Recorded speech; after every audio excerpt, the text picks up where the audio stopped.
and I can even see myself in the top corner. So from this point on, anything I say can be taken down and used in evidence against me. You have been warned.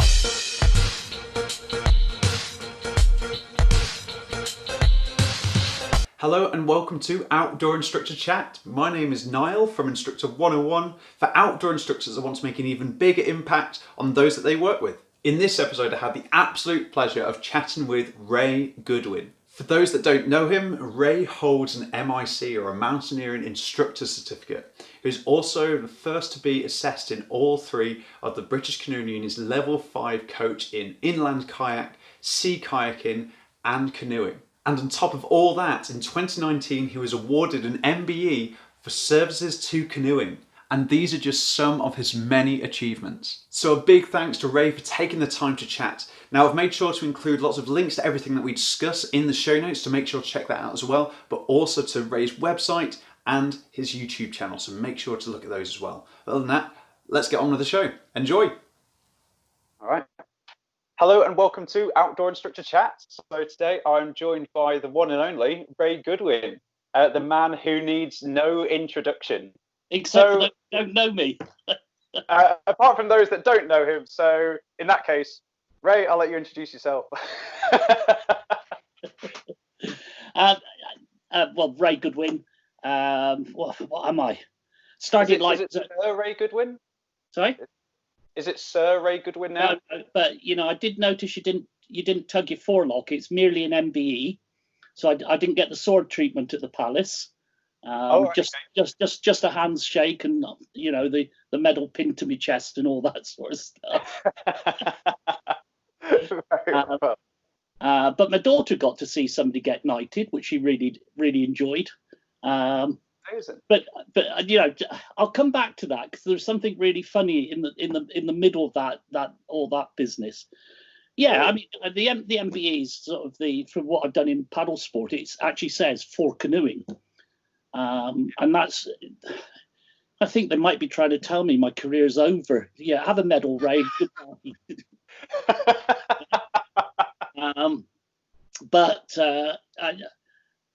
I've got no outdoor pursuits people in my family before me.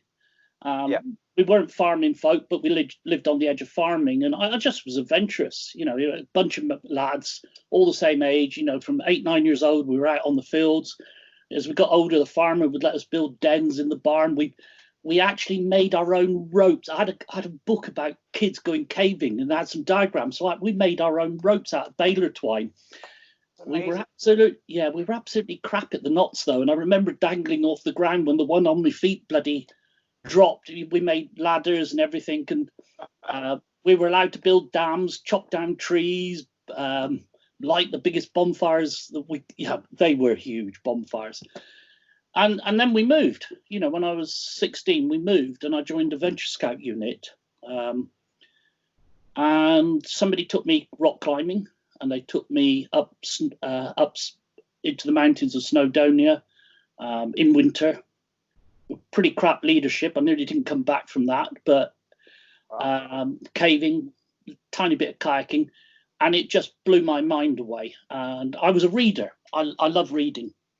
So when I couldn't go and do these things, so I'm reading about these amazing adventures, Herman Bull and his ascent of Nanga Parbat, and the fact that he walked around with snowballs in his hands to acclimatise his hands to winter climbing. And so I used to walk around with snowballs in my hands, you know, the sort of stupid things you do as a teenager and into my 20s even, to acclimatise my hands. And, you know, I did other things. You know, I was fanatical. I became a fanatical climber, you know, sort of middling, not sort of groundbreaking in the slightest, but you know, I did masses of rock climbing. I've done ice climbs out in Africa, on Kenya and Kilimanjaro. They've gone. Had to go at the troll wall, but abbed off in bad weather. So, you know, I have this mountaineering background. And then I actually applied to join the British Antarctic Survey. And back in those days, you'd go down for 2.5 years. So I really, really fancied that. But got an interview, but it's one post. I didn't get it. And that was the turning point. because I went to work in an outdoor centre in North Wales, and it's a very male-dominated industry then. So when I say the lads, thank goodness the industry has changed, but it was very male-dominated, and the blokes there, a lot of them were very keen climbers, adventurers, but they were also big kayakers, and they got fed up and going out in the pouring rain to climb with me because it's raining. Well, we'll go and do this hard severe on Milestone Buttress because it's always wet, so let's go and do that. But I nearly drowned my chief instructor going up the Devil's Kitchen in absolutely torrential rain. On the final pitch, I was having to duck my head out of the water to get breath and then go back to the climbing. And it was just, people said, this isn't ombre, you're coming paddling. So they took me kayaking, river kayaking, and I became very adept at swimming down rivers. They would check, they'd have a bet who's going to swim first. And there was really good sea kayakers, so I got into sea kayaking as well. And eventually I started staying in my boat and becoming competent. But it was also an incredibly adventurous period. There were no guidebooks. So we'd be thinking we're doing the first descent of a Welsh river, only to find it had been 10 years before by somebody else. And so you just went, oh, there's some blue. That looks let's go and have a play.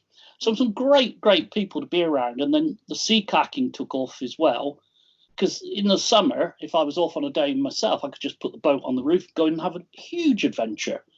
And I did think in the end I was doing things like paddle around Anglesey in a single day, 70 odd miles. And eventually I wanted to do, I kept seeing this film of the Grand Canyon of Colorado.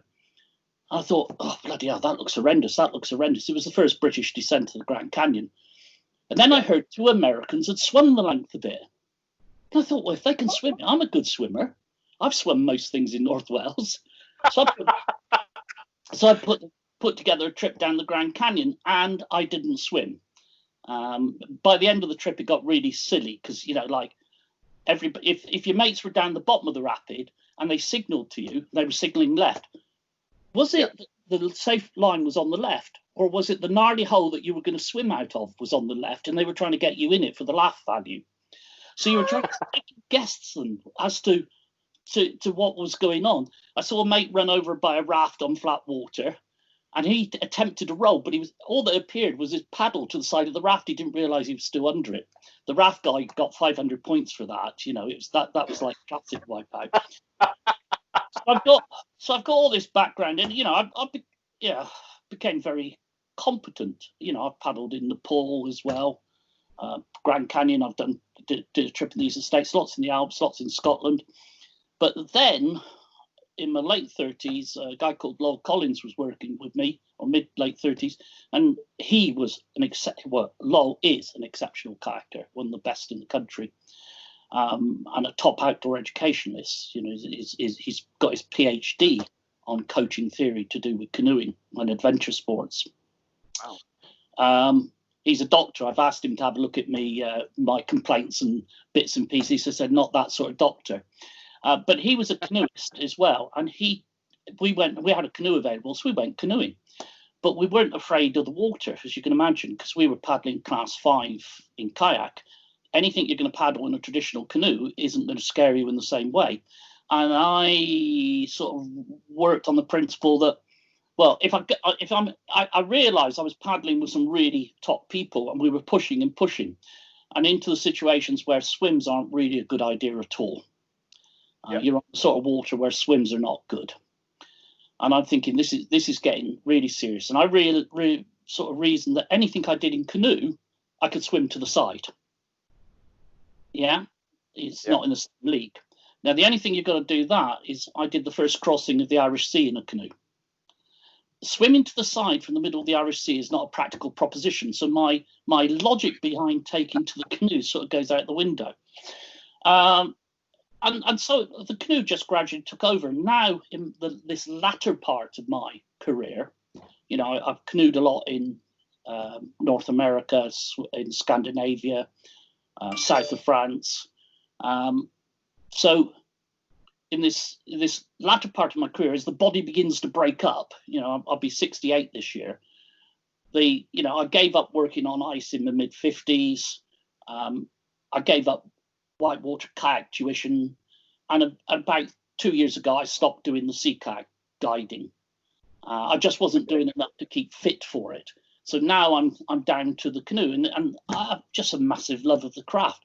And then, of course, going alongside all of this, I'm a coach, I'm a guide, and I differentiate between the two. They sometimes cross over. And that's one of the things in this industry. I'm always concerned that people don't know when they should be guiding and when they should be coaching, and they don't slip between the roles as they should. But we can chat about that. So this huge experience background, and because of doing things at a relatively high level in a lot of disciplines, there's a lot of cross-fertilization. Well, all the mental things are the same. The visualization is the same. The psychological effects are all the same. And so all those things, and I often talk to people about when I'm doing eddies in a canoe, that I learned so much about going into eddies from two disparate craft. Tight, steep creeks in a kayak where you've got to be very precise. And then going into massive eddies on tide races in a sea kayak. If you get it wrong there, your sea kayak just sits in the whirlpools and the boils on the eddy lines. And you bring all that experience to bear on the canoe, which is, my passion, if you like. So that's a broad, quick career or a experience outline. And then, of course, in my mid-30s, I started working for myself, went self-employed. One of the earliest, there weren't many of us who were self-employed in that period, 30 more years ago. And worked on all through that, working on ice, all the different disciplines, and again just gradually coming down. And I work with everything to this day, from everybody from an absolute beginner to people that other people would regard as an expert. And I work from working on the canal to 14-day wilderness trips in Canada. So it's just this huge breadth of coaching and guiding. Yeah. So, but I'm very aware that I'm at the tail end of my career, and I'm into what I would call my end game. How can I see out the next years, enjoy myself, do the things I want to do, and I'd still learn new things. Yeah. So there you are. That's fired back at you now. Come up with blimey, what what an intro. But and obviously on top of all this, so I'll make sure that everyone knows this as well for those that are listening. But obviously there's other stuff that you do as well. So I'll make sure there's there's links to your website and your coaching work as well. But also to your book as well, because you wrote a book on canoeing as well. There it is, on camera, on cue. Prepped, ready to go. Well, I've done several of these interviews now, or these chats, and I forgot to have things. So I'm going, well, where's that? And I thought this time I'll be at least semi-prepared. I'm not a natural author. I really am not. I'm a prevaricator when it comes to writing, and I hold the record with Pesda Press, who published it. I hold the record for having a contract to supply a text and the photographs and still doing it. They've had people longer, but they've never produced the book. And it was just like it ate away at me. It was one of those things I had to do, to put my knowledge, my thoughts out there, my way of thinking, my way of looking at it. And that's we just looked at the cover of the second edition. And it's not a big change from the first, there's sort of 28 extra pages. But I would call it the director's cut. The first edition, we were constrained more. The publisher, Pesda Press, had never done a book like it. And the sheer amount of photographs, they'd never done a landscape book before. It'd always been portrait. So it was a big thing for them. And so at a certain point, they constrained me. And when we did the second edition, the things that were missing from the first, which is, I gave Franco one bit. I gave him this section. I said, I think we should have this in the second edition. He said, oh, that's really good. I didn't tell him he turned it down on the first edition. It was exactly the same text, pretty well, the same concept, same photographs. I said, no, I don't think that should be in there, Ray. And I used it pretty well, exactly what I provided the first time. But the book had been successful. I mean, it's an outdoor book. and the world's changing. Hence the YouTube channel now. Yes, which is fantastic, by the way. Like, Yeah, thank you. I've got so much of it, and it's something that helps motivate me as well to, well, not just to create videos, but actually to get out more myself as well. So I'd thoroughly recommend anyone listening, if you're not aware of it, make sure to check out Ray's videos as well, because they're so informative. There's so much value there. Yeah, it really is brilliant. But that again is, and this is something for, you talked about younger instructors coming into the sport, providing a resource to them. And sometimes they watch people like me and it looks easy. The writing a book, I'm constantly writing articles. There's an article in the Welsh magazine this month. There's an article in Paddler magazine this month. And there's a lot of pain in all of this. And, so with the YouTube channel, I'm learning to edit, learning to actually build a channel was painful. And I remember trying to do something. I've just moved over to Final Cut Pro X from iMovie. And it was brutal. It was absolutely brutal. It's like there were 3 days trying to solve one simple thing. Now, if we hadn't had lockdown, I could have gone to Manchester and Apple and said, how do I do this? How do I do this? How do I do this? And had a lesson. And I may still go. But it took me 3 days of going round in circles, which when now I'm putting a video together, that job takes me 5 minutes. But 3 days to learn to do it. And and people say, Ray, you're really good at tech.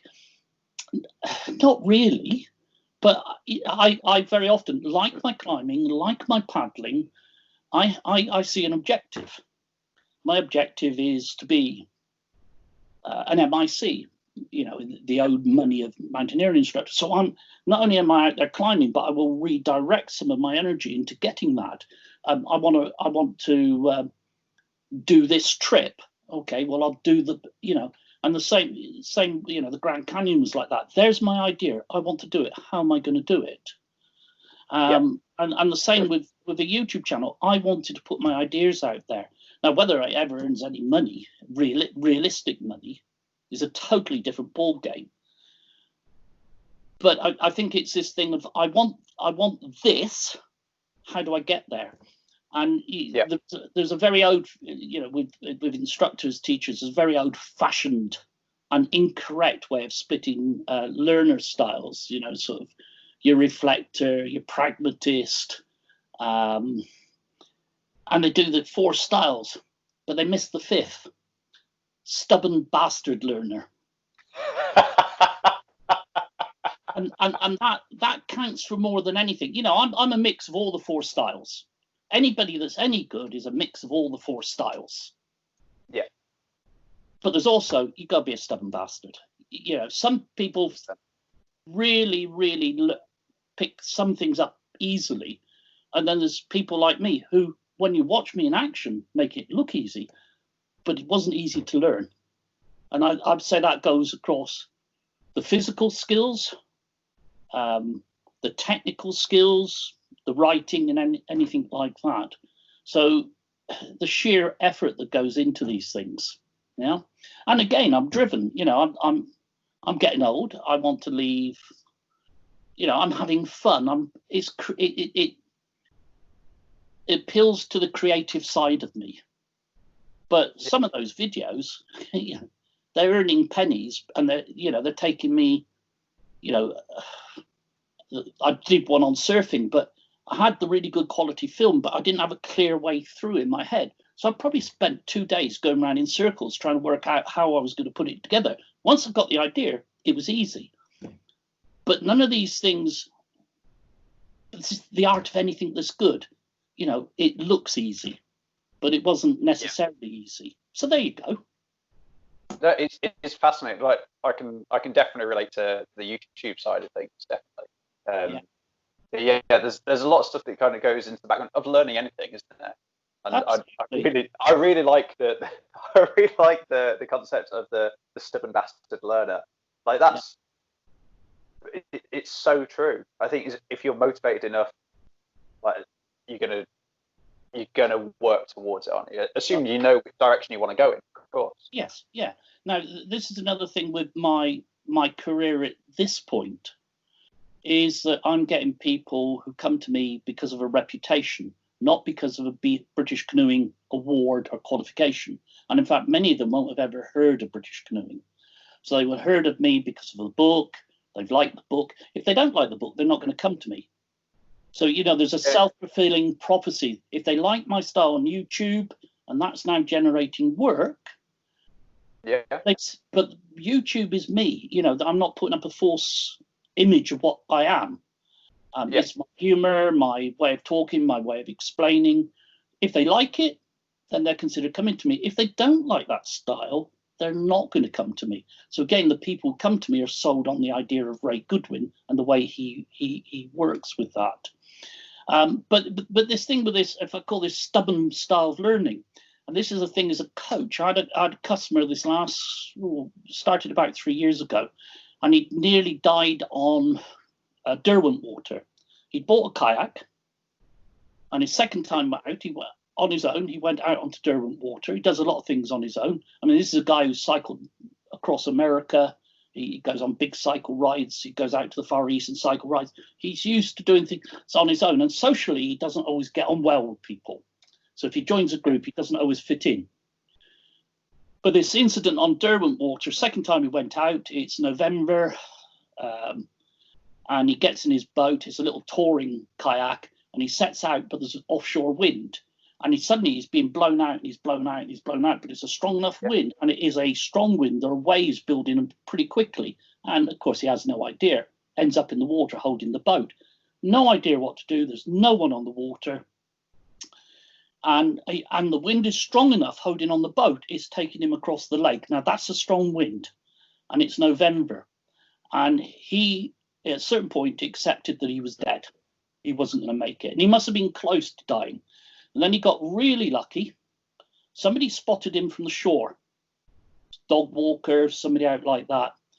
Second bit of luck, not only were they local, but they knew the marina. So they didn't phone the emergency services, they phoned the marina. And the marina put a powerboat out quickly.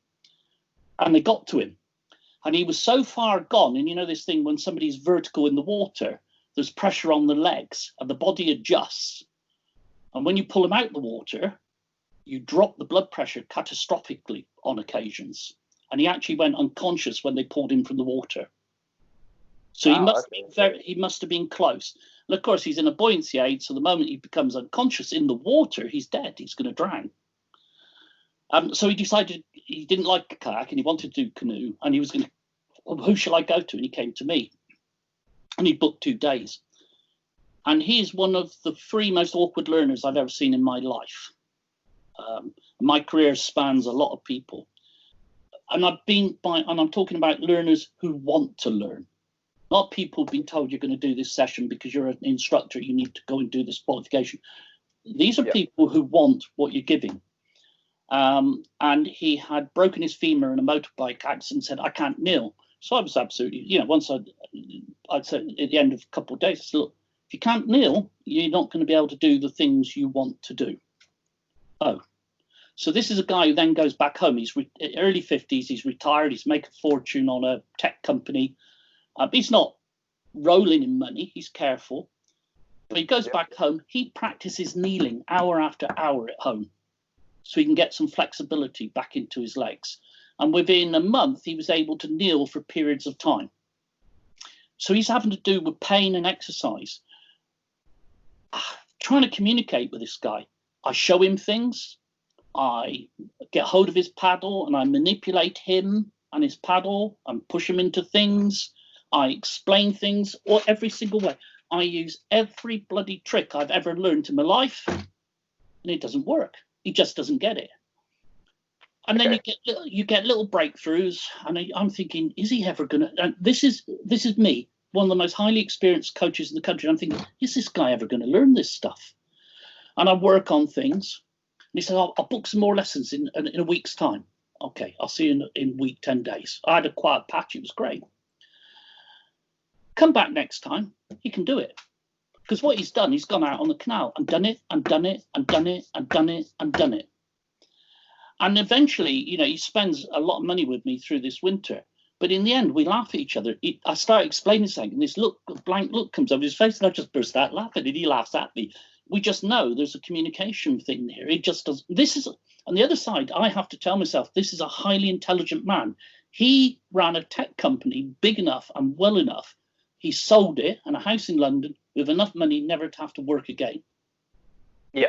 But it'd be very easy to say, this guy's thick, this guy's this. And again, this is a mistake very often in our world that we can mistake. We are, whatever level we work at, generally we are the expert for our clients. And what we sometimes have to remind ourselves is that in their own little world, or in their own big world in his case, they're experts and intelligent people. And it was just fascinating to work with this guy over this period of time.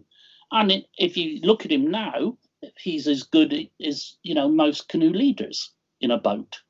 He's got out, and because that's what he wanted. And so there's a level of stubbornness there, and it was a useful reminder to me. I've had these through my career. Don't underestimate people. You're seeing a snapshot of 2 days.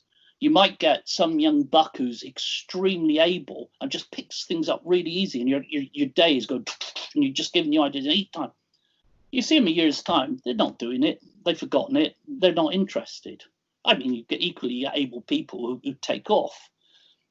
But what you see on the day as an instructor isn't relevant to what's going to happen into the future, because that's up to them, not up to me. And my job is to find out where they're at with this. Yeah. So, stubborn bastard learners. Yeah. Yeah. That's really fascinating. I think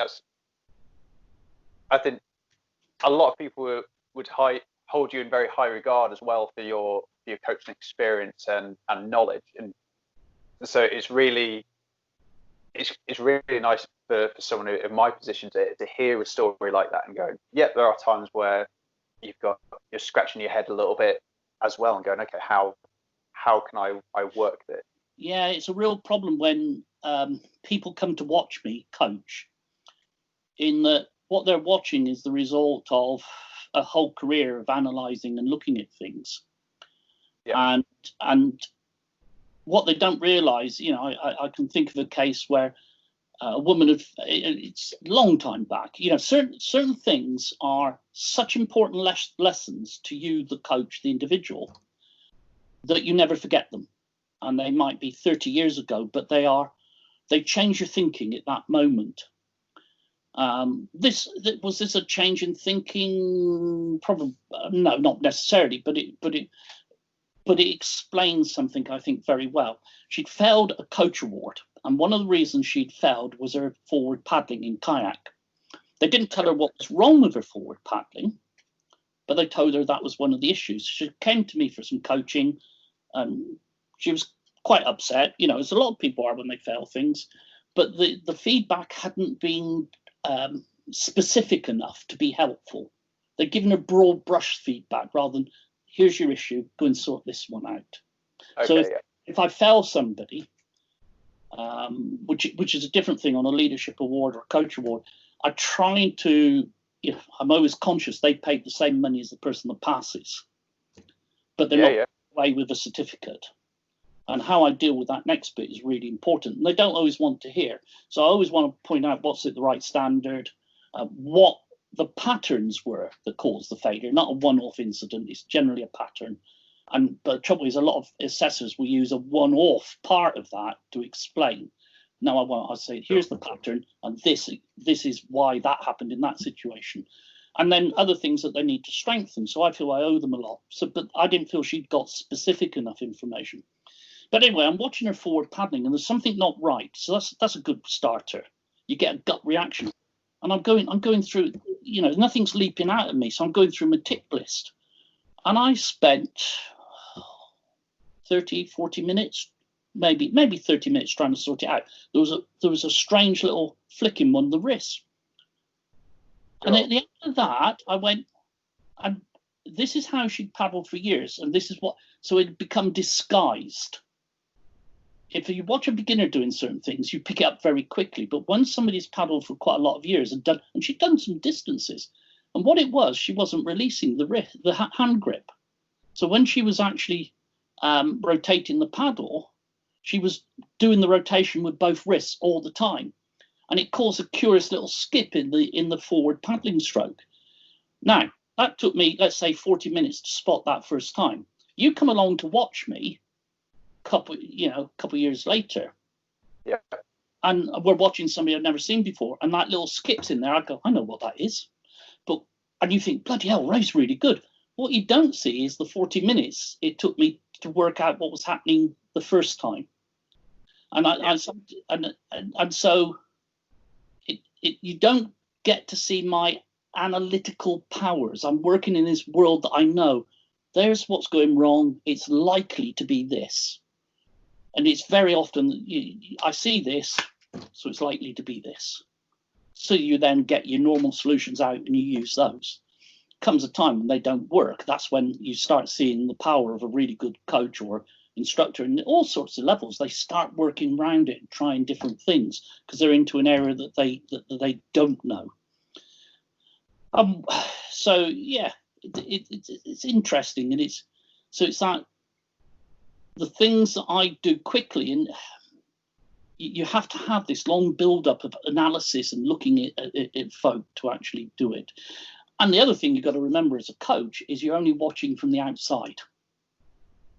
So sometimes if I'm providing feedback to somebody in a physical sense, because I mean, there's we can get onto coaching the psychological, being aware of of that.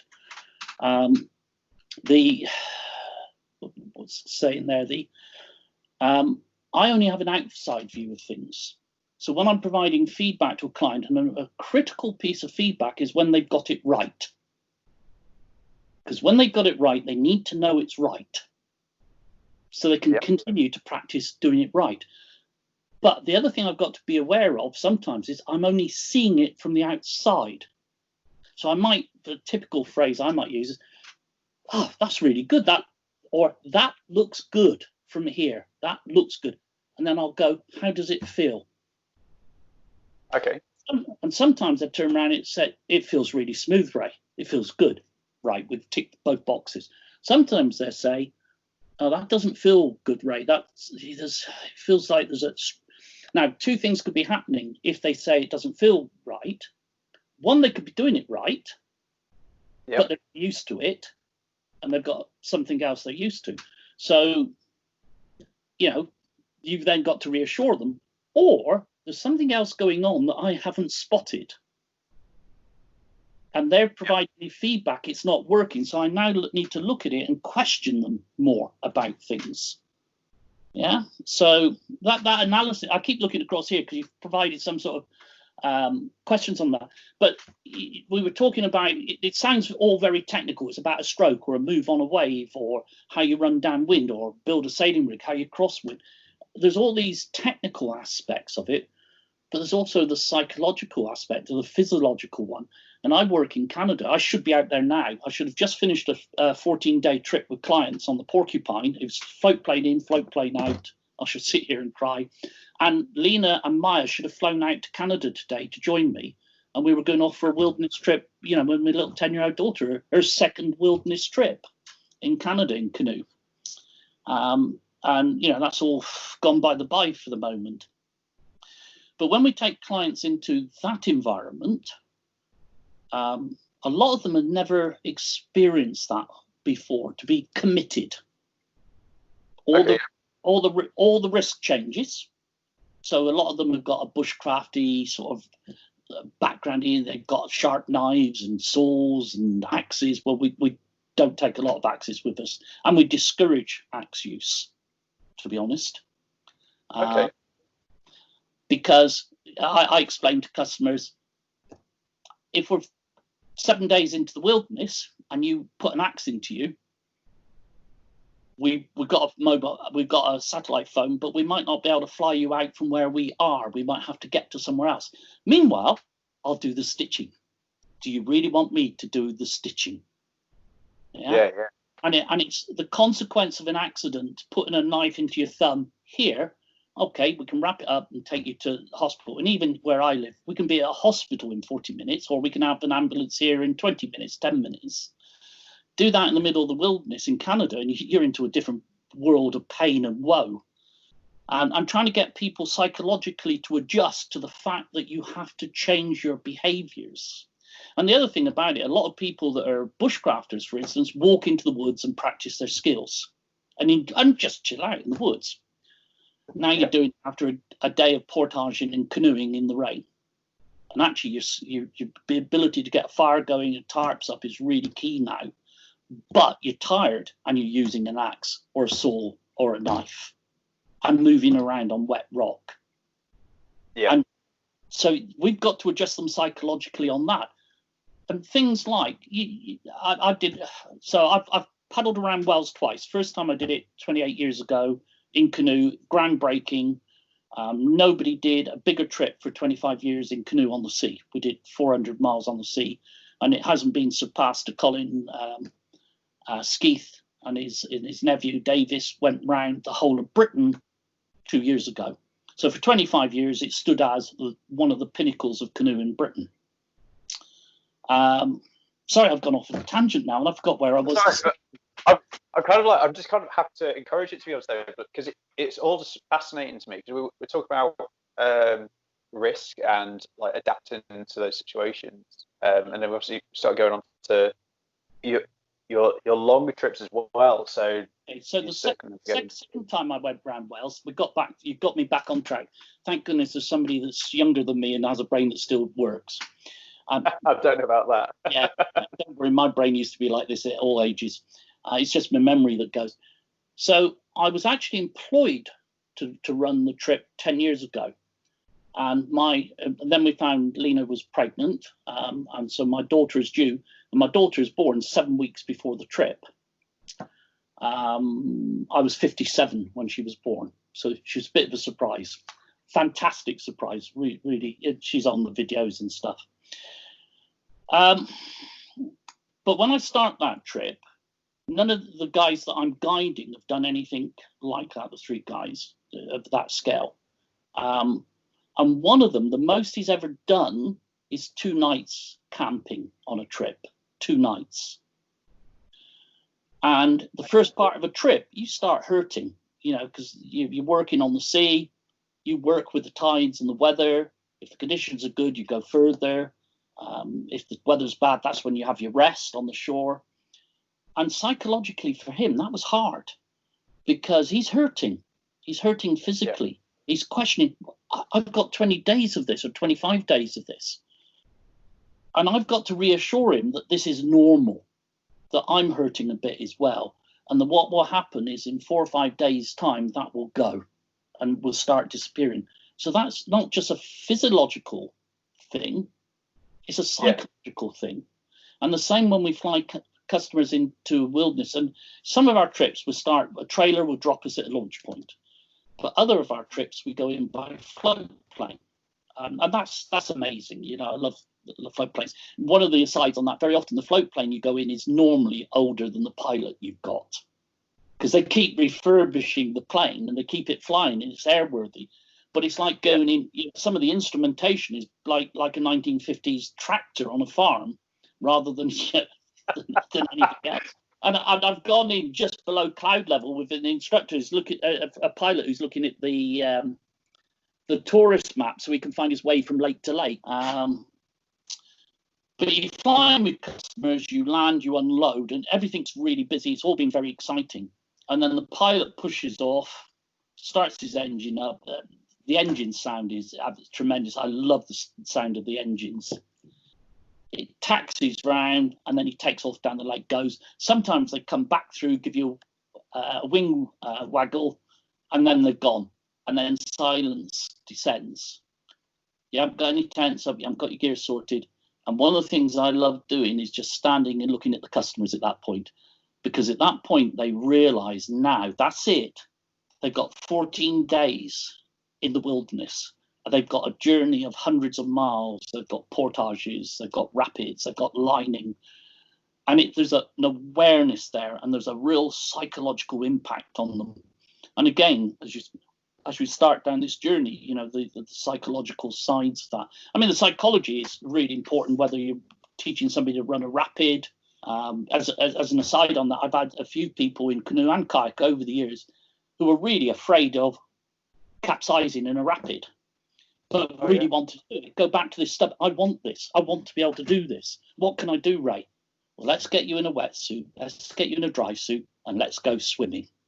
And you swim down the rapids. I've had to swim down alongside people, which I tend not to do nowadays. That's if you want to swim down it, you swim down it. It's great having young instructors come along to observe me, because it's great. That's your job. Swim down there with them and swim them down the rapids. And so you get rid of that psychological fear of what happens when you're in the water. It can be a fear of being trapped in the boat. That's a different fear. But the fear of being in the rapids, well, let's swim you down. And the oddity is with nearly all of them, not all, but nearly all of them, when you then put them in the boat, they progress much more quickly because they have a better understanding of what the water does and where the water throws them, where the water pushes them and how they move across. Because I'll get them swimming across the current like a ferry glide. I'll get them swimming through a rapid feet first and then aggressively going for an eddy. And you just get them used to that movement. Now, if I had a perfect venue that I could design with warm water and sunshine, I think I would pretty well, that's how I would teach running rapids. We'd go swimming first. But that's not the reality of working in Britain. So that's a rare person we do that with. Yeah. So there you are. Some more thoughts on, you know, the physiology and the psychology.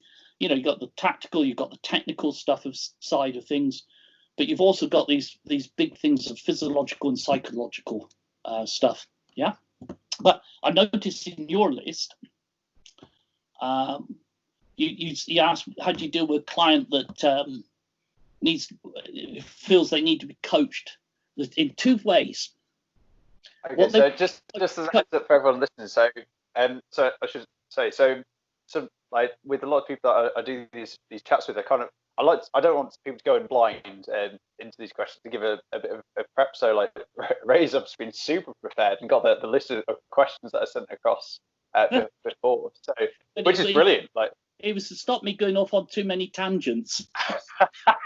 Which, to be honest, I'm just kind of encouraging. To be honest. Yeah. I'm enjoying it. But the question, do you want to ask the question, or shall I read the question? No, you go for it. Go for it. So you said, how do you deal with a client that thinks they need to be coached in something versus what they need coaching in? That's very usual. But there's two aspects of that. One is what they need to learn. Yep. That operates on lots of levels. They can think they need to learn a certain technical aspect of how to paddle a canoe, kayak, or whatever, or climbing. But when you look at them, you realize, and you question, you realize, and you see them in action, you realize they're not ready for that. They need a step before it. But what you have to remember, I'm not working for an organization. You know, I'm selling a service. So I can't just turn around, this is what we're doing. I'll say, right, okay, here's the issue. This is what you want, but you actually need this first. This is going to help you more. Once we've done that, maybe you come back, or maybe we can address it later, but this is what you need. So you've got to sell it to them as an idea. And one of those is, I get quite a lot of folk, so that's where they've got to fit. So that tends to be technical days. They've come, this I need sorted out, Ray. They're already a paddler. I need this sorted out. The other one is I'll get parents who'll come. We want to go paddling with our kids. What do we need to learn? And they can think it's about the paddle strokes, but to me, it's about the cold water.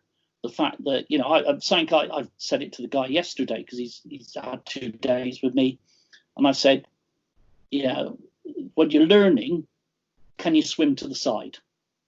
Because you are going to end up in the water at some stage because you've made a mistake. We all do it, including myself.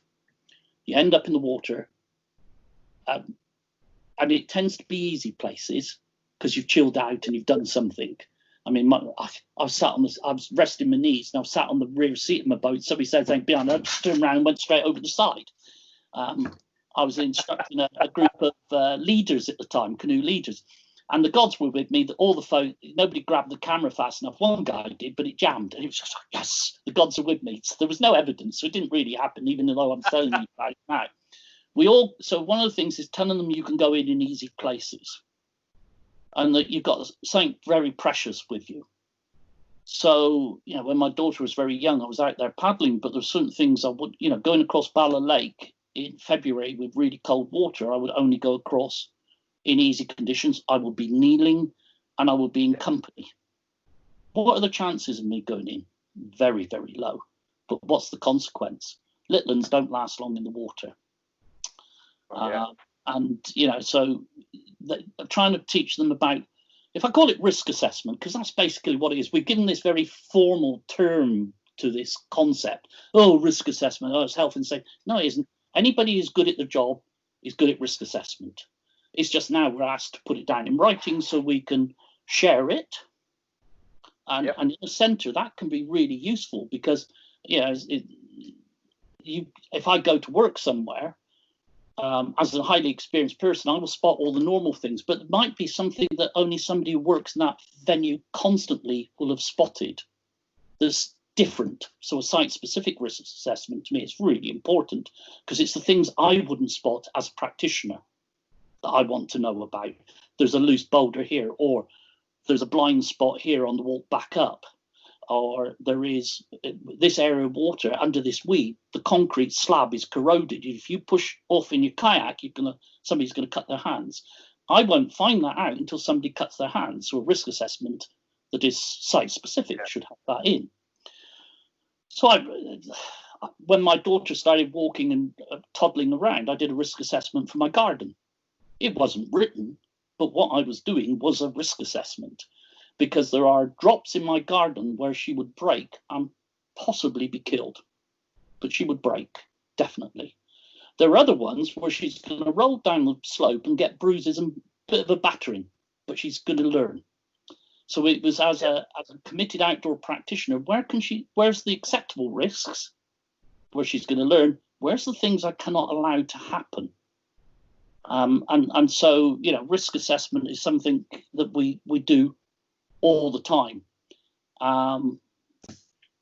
Where do we go from there? Sorry, I'm sorry. It's perfectly fine, Ray. So it immediately got me thinking. So before you were asking me a little bit about my background, and I said that I've been paddling for like 3 years, maybe doing whitewater kayaking, and then before that, I've mainly done land-based stuff, so mountaineering, rock climbing. And one of the things that put me off paddling for so long, which in my eyes is just a massive shame now, because it's kind of opened my eyes to a lot more things. And one of those reasons was because I just enjoyed pointless rivalry. Like, I just get really sucked into that, but just for the sake. But one of the things that did put me off, which was a big barrier, was that companies or employers that I'd worked with had always booked like a foundation safety and rescue training course, and it was always seemed to be in winter. Yeah. And so in those situations, you know, when you talk about introducing a client to a place where you kind of want them to be able to push themselves a little bit, or allow for them to be able to make mistakes or fall in, like that course is almost about getting wet at some point. You know it's going to happen, don't you? And you're starting out in the sport, and you haven't got the kit. Yeah, absolutely. So it was always like it always felt freezing. Like, it wasn't necessary, but it was always really cold and a real shock, and it just put you off, or it put me off for a long time. More than that, there's one of the things that irritates me. Some foundation safety and rescue courses push the fact that you've got to get the person out of the water really quick, through the flooded boat into your boat. And it's a joke. And it's because of outdoor centres that were training people in really cold conditions.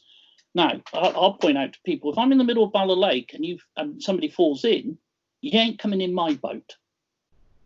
I will, you do as you're told, you get hold of mine, I will empty yours, I'll put you, but I ain't going to risk me. So there's this other side. Who's the important person here? It's me. I'm the rescuer. I'm not going to risk it.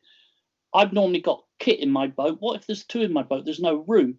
But, you know, what if I've got 2 kids in my boat. I'm an instructor. I'm not going to bring 2 other 3 kids into my boat. It's not a method that works across the board. It's a method I use in specific situations, but it is not normally done because the water's cold. I don't care the water's cold.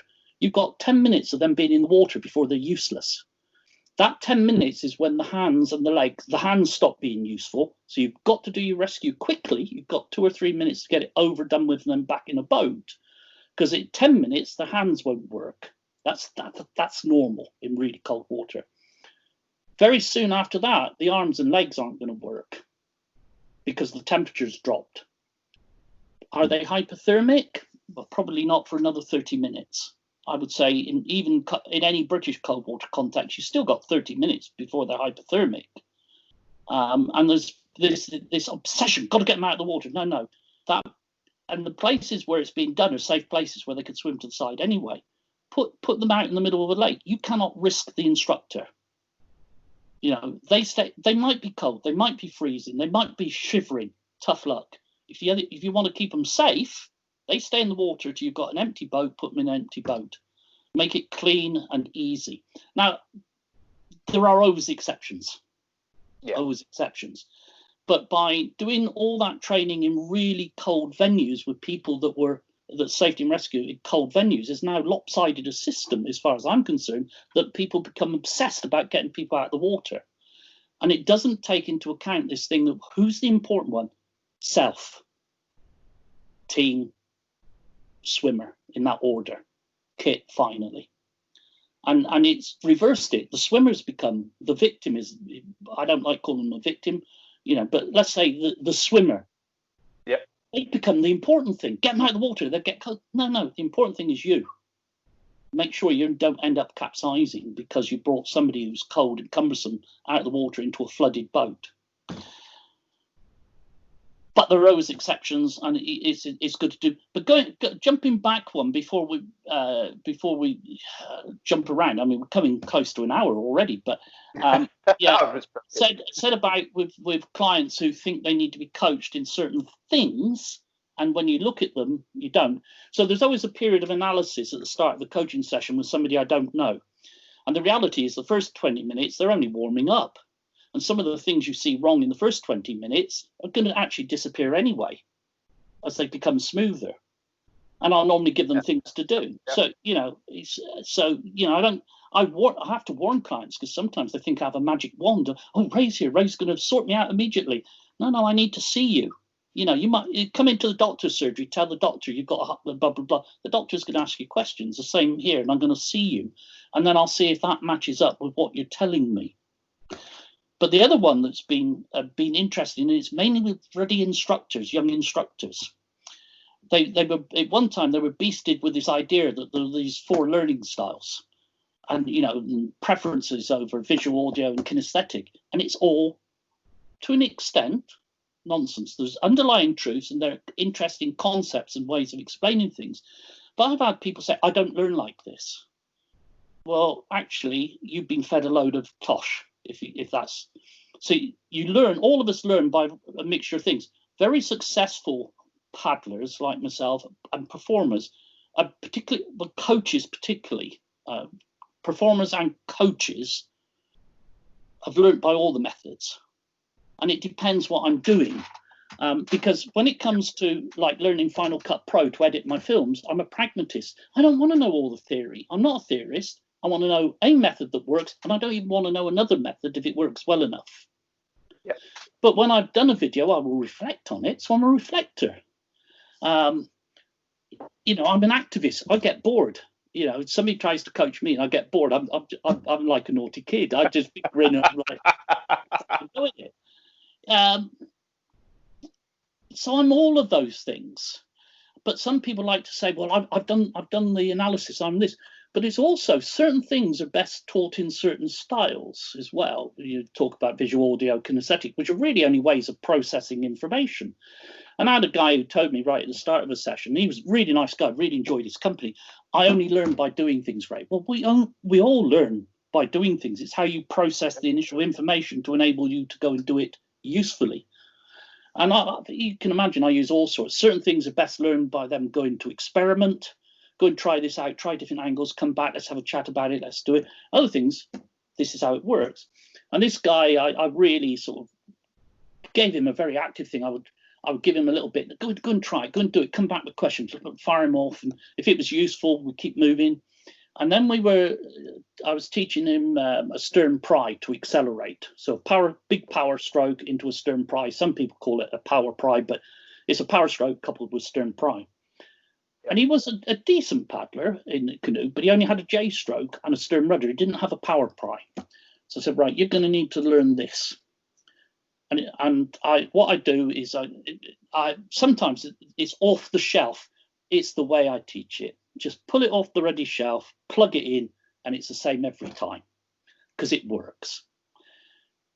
And I do a demonstration at full speed, and there is no possible way you can see the technical aspects of what's going on because it's done at full speed. That's important because the first impression needs to be what it actually is. If you do something slowly, psychologically, they take it on as slow. And then you're fighting forever to bloody get it to go fast. If you show them initially what you're aiming for, even if they can't see the technical aspects, then they've got the right picture. So correct speed in demos is right. It's like when I show a knot, I'll do it. I very often will do the knot at full speed, how I tie it, show the fluency. Then I'll go back and then I'll start breaking it down and showing it at slower speed. But that you do that with knots as well. That's fascinating that you do it with that. Like, because it's something that I've never considered before as well. So it makes a lot of sense that you frame what it is that you're teaching at that point as well. But the fact that you take it to doing it with knots as well, I think that's really and it's the key business does kick into knots. So when I start showing it at a slower speed, I don't normally talk to start with. I actually let them see it because the brain doesn't process the visual and the verbal well at the same time. Yeah. The brain is very strange how it does things. So if I'm concentrating on something and somebody speaks to me, I very often have to say, sorry, what did you say? But they're speaking normally, but my brain isn't working in that aspect. It's working on this, whatever I'm concentrating on. And when I'm performing well in a move or something on water, I can't hear anybody else. They might shout at me, talk to me, irrelevant. I'm not going to hear it. Our brain focuses. So when I show a knot, I like to show it in silence, and then I can talk through it. So I very often do it at full speed. It's something like highwayman's hitch for towing. Then I'll do it at full speed because it tells you how easy it is. There you go. Wow. Right. Now I'll come back. Let's show you what I did. Now on that one, I actually need to give some talking and say this is the load rope. They need to know the load rope. They need to know the rope that's not loaded. But then I can just do it all slowly. They can concentrate on watching and do that. But go back to this guy. He's very much an activist in his own mind. He finds a lot of instructors and coaches really hard to deal with because they just talk at him and it doesn't work for him. But with this, he said, right, so I've done my full speed demo. He said, right, I'll go and have a go. I said, no, you're not. I said, you haven't got a clue what I did. I said, this time you're going to watch me and listen. And because I built a relationship, you've got to build a relationship. You can't just foist things on people to have a relationship. And I said, right, I'm going to run through it. And I ran through it, how I normally do, with slower, some chatting, some real explanation of the technical aspects. And I said, now you can go and try it. 10 minutes later, he came back. He said, you were right, Ray. So what I did is I took him out of what he felt was his preferred style. But then, you see, this is the other thing that I believe strongly, is that people have got to own these things. Now, some people get the mistaken idea, like they own it by discovering it themselves. Why are they paying me? Why are they paying me? Because I've got technical expertise and tell them what they need. Now, sometimes it is useful for them to discover things themselves. So coming down a river, once I'm happy with people and I know the section, I'll say, right, you're out in front, you choose your eddies. So they're making choices, they're making their angles. I can give them feedback on what they're doing. I can ask them questions. It's ownership. If, let's set up, let's do some ferry glides. you know, and what I'm very concerned about, and what gave this guy the power with a stern pry, is I then varied his practice. So if the skill is used in a varied situation, then your practice that you give your student must be varied. And as soon as you can give them ownership of the practice, it's brilliant. So yes, in certain contexts, ferry gliding in a kayak, them discovering the angles is really powerful. So yeah, guided discovery, whatever you want to call it, let them loose, let them discover it. It's got real power to it. How the hell are you going to discover a stern pry? It's a technical thing. Let's give it to them. But then how do we give them ownership? We give them practice in lots of situations. Eddy turns. Eddies are varied, so we must give them as many different eddies as possible, and we must move away from us deciding the eddy and the angle and them deciding and having ownership. So I'm really about giving people ownership, but it's not this simplistic, oh, they must discover it himself, which the coaching in paddle sport went through about 15 years ago. Everything was about them discovering the answer. People pay me good money to give them the answer. I've also got to give them the ownership of that answer. Yeah, so varied practice. Yeah, brilliant. So there you go, another one on the coaching front. I love it. It's so good. No, it's really fascinating to hear all this. I'm learning a lot from this. Like, I'm learning loads, and there's lots of just gems of information that you get out. So hopefully those that are listening as well are picking up on all this, because it's brilliant. It's fantastic.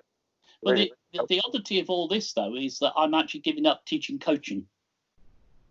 British Canoeing have made yet another change in all the terminology and the formats of everything they do. And I've gone through 3 or 4 changes over my time of terminology and changes. And I just went, you know, it's a very competitive market. And I just thought, to be honest, I can't be bothered this time. So I'll keep in touch with all the theories. It's been one of the massive highlights of my career, teaching people how to teach or to guide different things. But this time I thought, do you know what? I've got enough interesting work elsewhere, and I've got other things that are taking my energy, YouTube, learning to edit and all this. I just cannot be bothered to learn all the new terminology. I don't think it's wrong. I don't think think what they've done is wrong, or the coach. It's just like, well, maybe it's time for me. And this is the curious thing coming to the end of a career. Which bits do I let go? And teaching people how to teach has been, you can hear it in my voice when I talk about coaching, has been one of the highlights of my career. But it's come a time when let's let go. If somebody wants to talk coaching to me and how it works, that's fine, and then they can sort how it works into modern terminology. But I don't feel I need to be the person that does that anymore. There's enough there for me. Yeah. So there you go. So am I bitter? Bit annoyed, but it's the reality. Things move on. And at a certain point, some of us older guys go, yeah, enough. There's enough changes. I'm not going to bother with this one.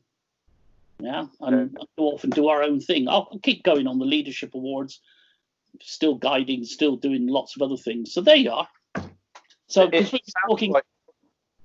sounds like it's coming from a place though that you've got options as well, and you've got that.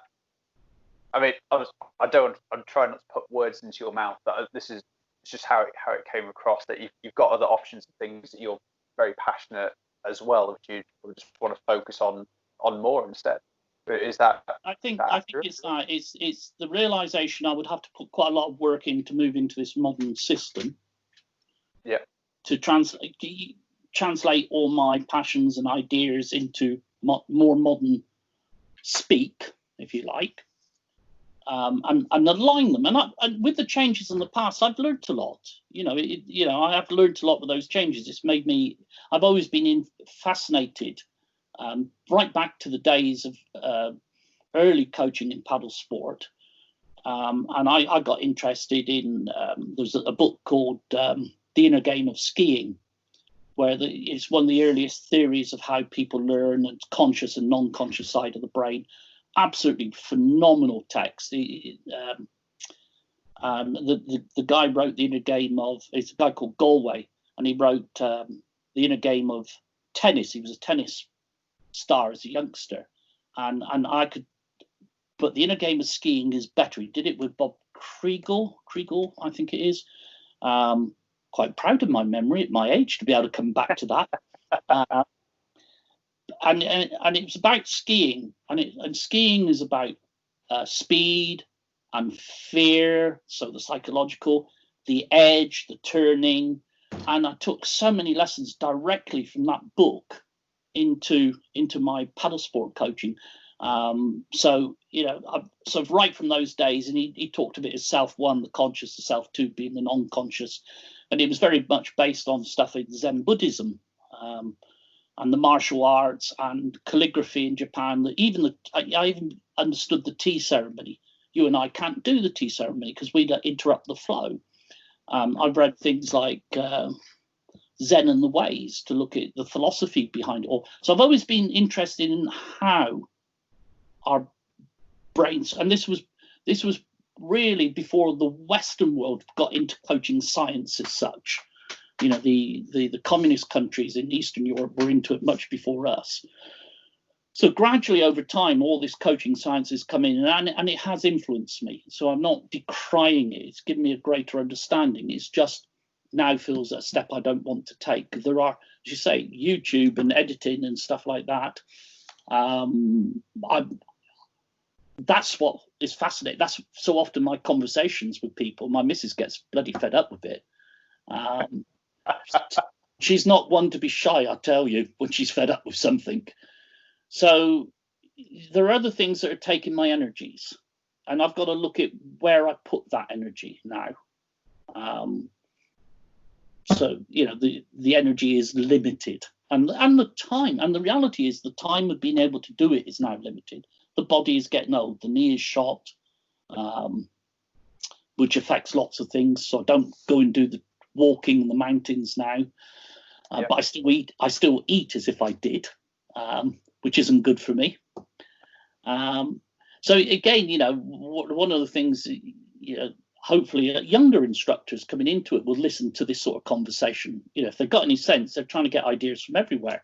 But I am, and I will go back to it, I'm in the end game of my career, and I want to influence things for a while to come, and I want to have fun for a while to come.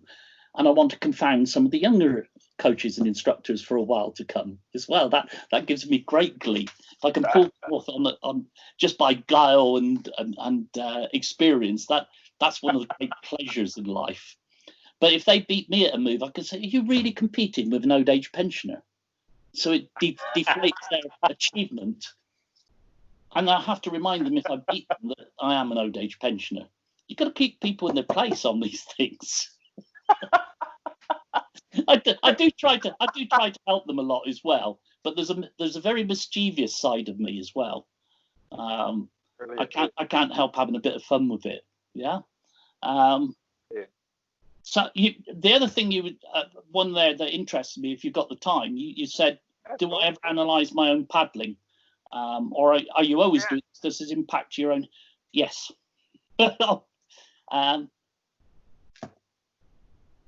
There isn't a day that I'm on the water that I don't practice forward paddling. At some point of the day, I will have, I'm going up the lake with a customer, and I will just, I'm getting old, I'm losing rotation, putting on weight. I will work on my forward paddling every single day I'm on the water at some point, because it's so fundamental to everything I do. If I run a rapid, then I'm gonna have a plan of how I'm gonna do that rapid, how I'm gonna use an eddy, how I'm gonna use a wave. Of course, I'm analysing it. If I don't get it right, I don't necessarily beat myself up, but I certainly mark myself down. I have little things like, all the time I'm looking and doing checks and whatever. When there are conversations, I have great conversations with clients in the right context. Part of that is inner game. It's distracting them from what they're doing if we're having a conversation, so I can actually see what they've learned. Does that make sense to you? Because if they're talking to me, they're not thinking about what they're doing as we paddle along. So I can see what they've actually learned properly. And as an aside to that, if I send somebody off to do, if we had a forward paddling session with clients earlier in the day, but now I'm getting them to do paddle forward, bow rudder, come back, bow rudder, go back. What they don't realise initially is they're practicing their bow rudders, their turning strokes at the end. What I'm looking at is their forward paddling, because they're not thinking about it, because they're distracted. Hello. Yeah, leave me in peace for a minute, Maya. Cameo appearance from Maya there. Yeah, I did a chat with Kevin Callan, the Canadian guy, and I didn't realise because I did it in the other room, and she's got a little PlayStation and everything, a computer and everything nearby. I didn't realise she was doing little dances at times, and Kevin wasn't telling me what was going on behind me. So I've got my lightly this time. She was stealing the limelight from you. Yeah. So yeah, it's the other thing that I've been incredibly lucky with this analysis, and I say to young instructors or coaches building their experience, you've got to find out what you do. Nowadays video is so easy. It never was through most of my career. But I was blessed with a client base that over the years has been incredibly observant, and because of the relationship I have, they're also very straight with me on the whole. There's a few people that are in awe, so they tend to stump, but others say, Ray, do you realise you? And so an instructor would teach something, but it's not what they do. And what they do is actually better. But what they're teaching is what they sort of remember they think they were taught. Yeah. And I also, on whitewater, a wave or a move or whatever, one of the things I encourage people to do, and I'll do it myself unless I really know the spot, is I'll say, go do it for yourself. There's a wave to surf that's reasonable. Go and do it for yourself first. Go and check the venue that is suitable, but go and check what you do. You're not demonstrating. And in fact, when I do it myself with clients, I say, look, I'm just going to go and try a couple of things out. They can watch, but I'm not demonstrating. So I'll go and suss out what I don't need generally to suss out what I'm doing. But a less experienced coach may need to suss out what they're doing. Then come back, clear your head. You know what you've done. You've reminded yourself what you're up to. And then you say, okay, now I'm going to go and demonstrate, folks. Watch this. Do you see that? And some people won't allow themselves that. They think they shouldn't, or they think they already know it. But it's sometimes worth going to check that the situation is as easy as you think it is, or as good as you think it is, but also check what you do and the reality of what you do, and not sort of, I've so many times I've seen people teach shite, but actually when you ask them to do it themselves, they're good. But that's not what they're teaching. They're teaching half memory of what they were taught. And so self-analysis, and I say so often with my customers over the years, they would turn around, and also I've worked with people that have been British squad level, but they come to me for something else. They're not shy. They tell you when they think you're wrong. And if I go back, 25 years ago, I can still remember the times and certain individuals, sorry, Ray, you're wrong. And I was big enough to listen to them and go away and play with it and learn from it. And that's hard as a coach, and I've got things coming back to my memory now. It wasn't always easy for me, but in the majority of cases I remember, they were correct and I was wrong. So you have to have an openness. So with all those people who have watched me over the years, and so I've said, you do it like this. And somebody said, but no, actually, Ray, that's not what you do. Oh, let me go and do it again. And then check what I'm doing. Nowadays, you can do it with video. So does your, if you want to be a coach, you need all those coaching abilities. You need that ability to get on with the customer, the client. So I was saying, they've come for this, but you realize they need that. Well, that's a negotiation. They're paying money. So you need a relationship with them. You have to negotiate. But so you need those coaching skills, you need the psychological understanding, the physiological understanding, but then in addition, you do need that technical basis to what you're teaching. And if you're fairly neat at what you do, go and do it, get it filmed and go and see, what do you actually do? Is it what you think you're going to teach? Better still, watch really good people. Well, not better still. Another aspect is watch really good people.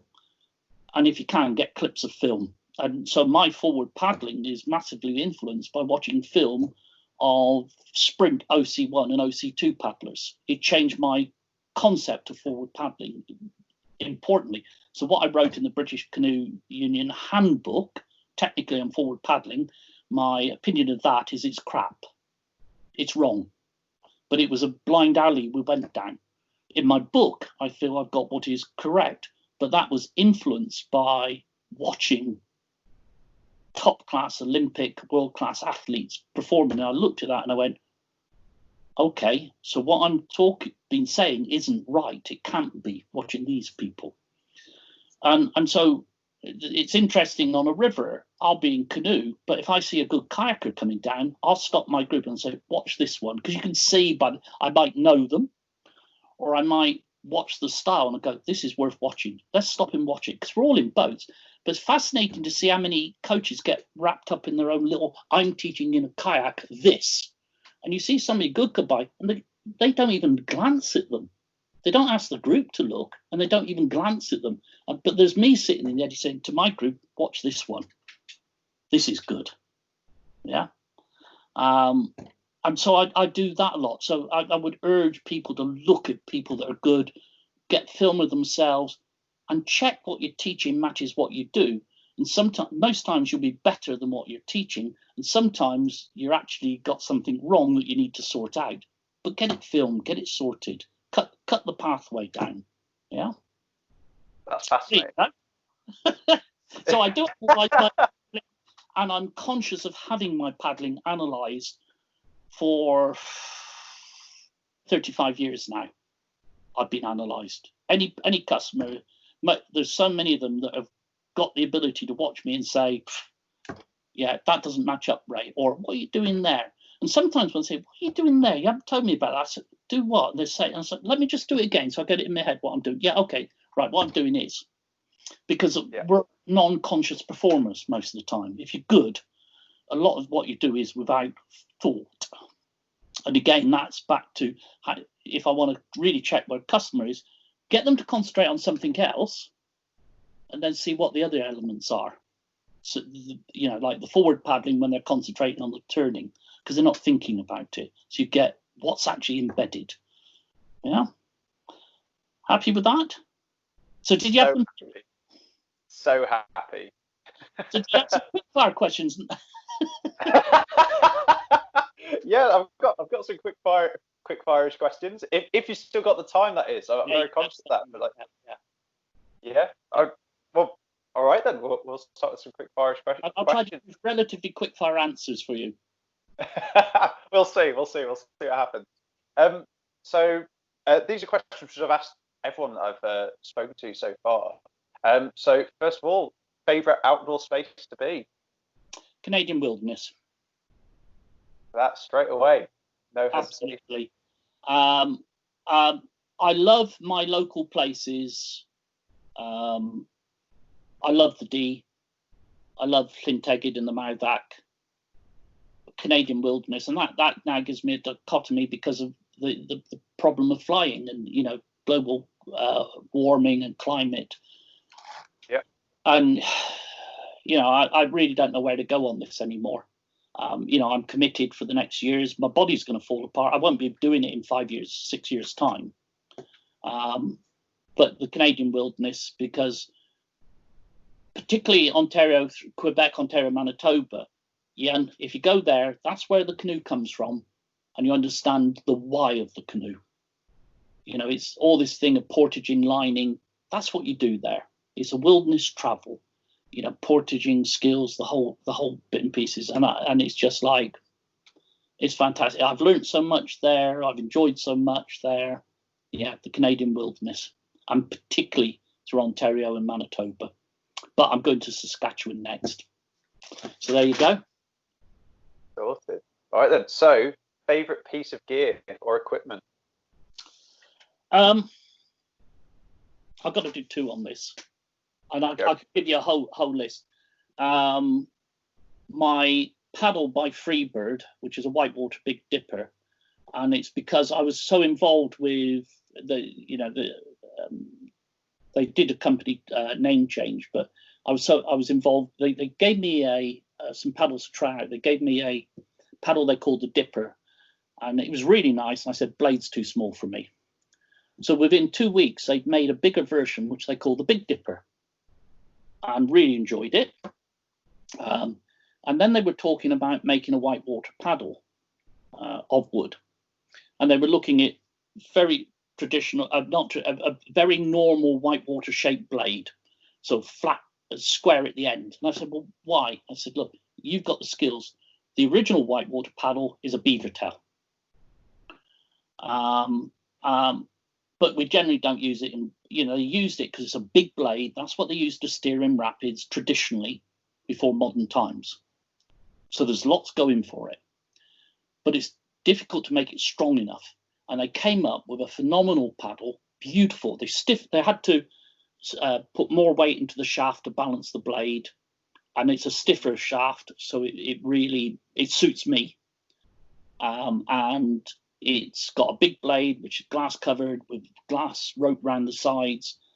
It takes me about 18 months, 2 years to break one, which is good going, because I use paddles. They're not playthings. Some paddles will last me 20 years, but not a whitewater paddle. And I love being involved in it. I love the paddle. It is my all-time favorite. As soon as I'm in whitewater, as soon as I'm in a strong wind, that's the paddle I've got hold of. Yeah, I use other things for different purposes. And then I've got to say a canoe, and I've loved canoes from Winona prospectors, being involved with Venture, which are a branch of Piranha, and being one of the people that helped design the Avon. And it's not my perfect boat. I could still design my perfect boat, but probably nobody's going to do that for me. But it's extended my career in whitewater. It's knocked a grade off for me, and it suits my style as well.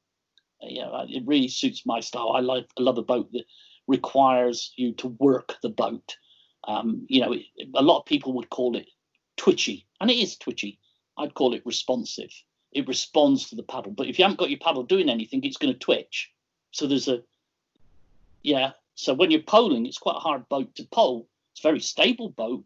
If I was 20 years younger, I'd be doing some good stuff in it with the pole.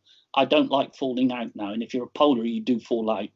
I can't take the hits anymore. I just don't want the bruises, the batters anymore. And with a pole, you've got your pole in the air some of the time as you replant, and at that point, it's twitchy, it's hard to control. Whereas when you've got a paddle in white water, then you can keep your paddle in at critical moments, and so the twitchiness becomes responsiveness, and I love it for that. And it's made paddling harder white water much easier for me at this stage of my career. So that's for that. And as a tandem boat with either my little girl up front, and there's videos of her up front, and she's good, and my missus Lena is absolutely bloody awesome. She's got her Advanced Leader Award, and she's now going to be running Canoe Leader Award. She's just got the go-ahead to do that. So she's pretty bloody awesome. But she is the best bow paddler I've ever had in a canoe. And we have bits of friction with our relationship. It's an interesting one at times. In a boat, we dance. And we make people sit up and look. And getting into a boat with her is a joy. We agree what we're doing, and then she gets on with her end, and I get on with my end, and she's bloody good at it. And so she's great in a boat solo, but as a bow paddler, so the Avon suits us as a pair on white water. So my paddle and the Venture Avon are my two bits of kit, and I wouldn't like to choose between them. Yeah, I'd paddle another boat, but I'd have to have my Freebird paddle. Yeah. All right, that sounds magical. Love it.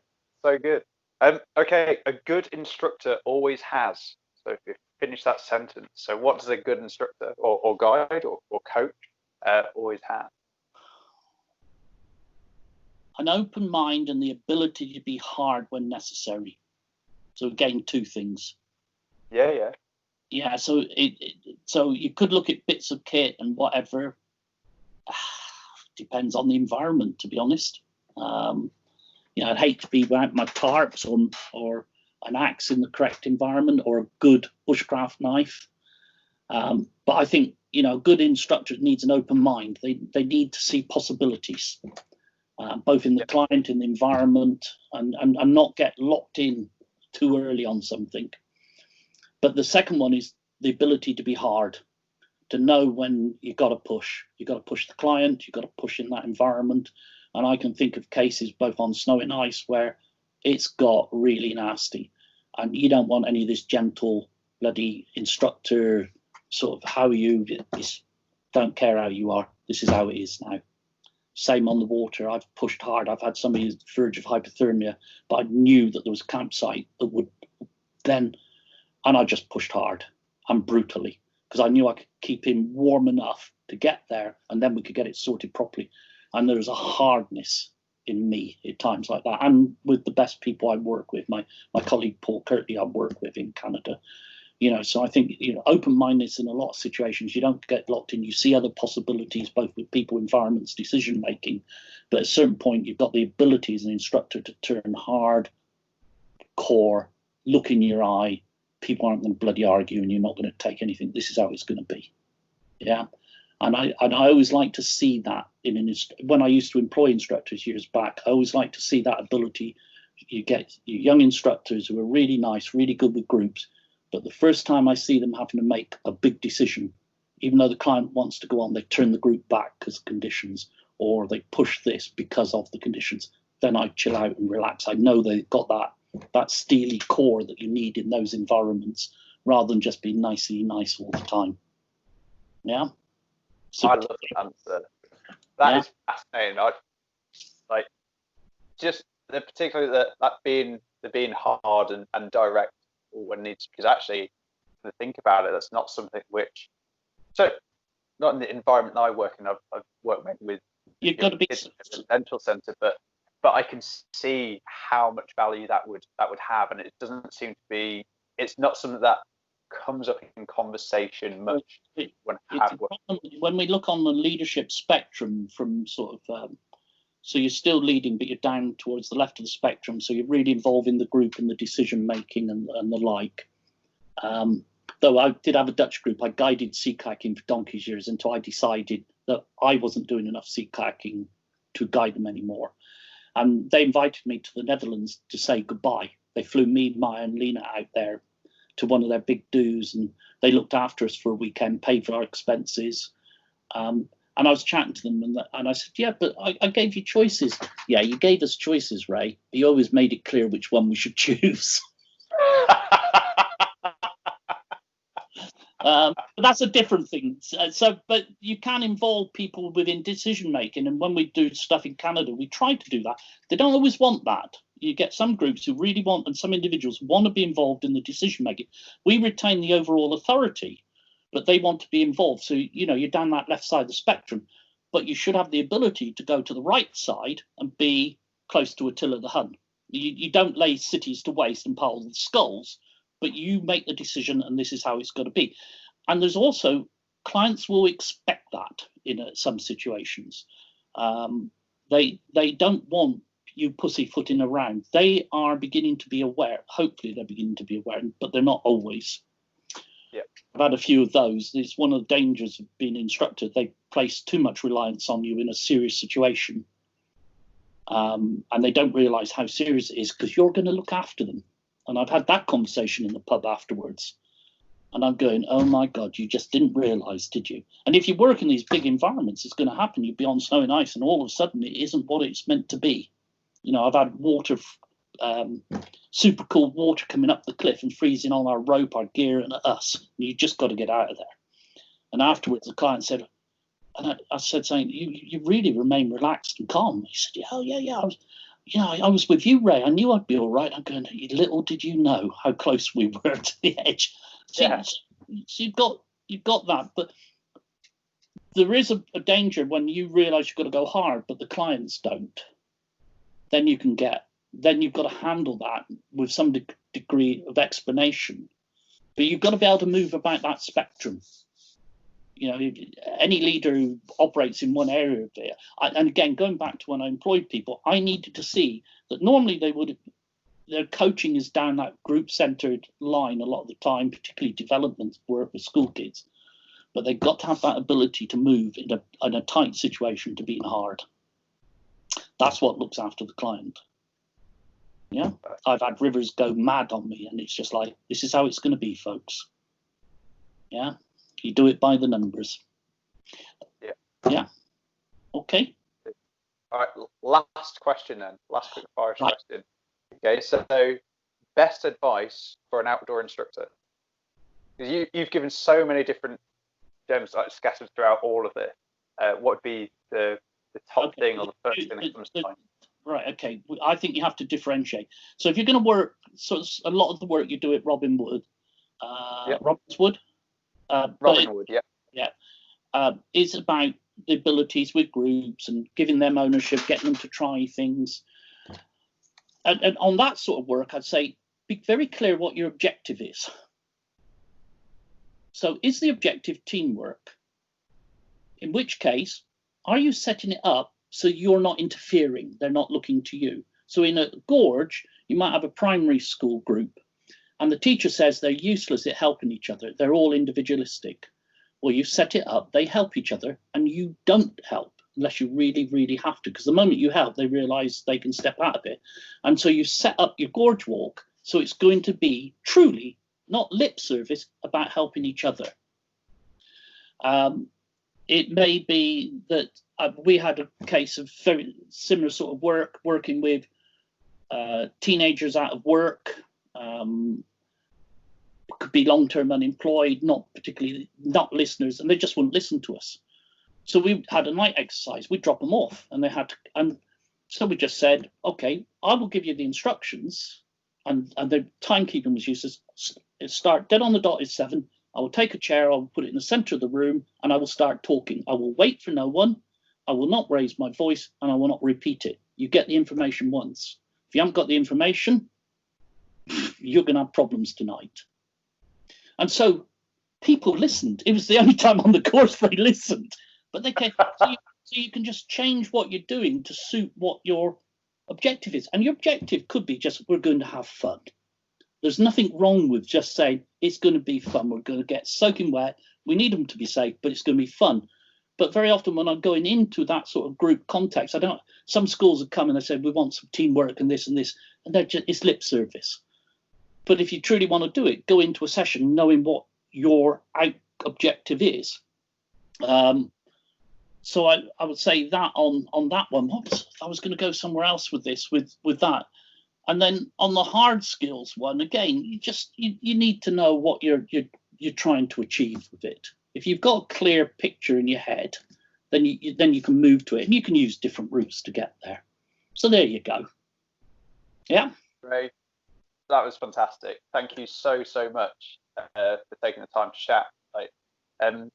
I want to ask, because I ask everyone, but if there's anything, have you got any final words or questions that you'd like to ask the audience before we wrap things up?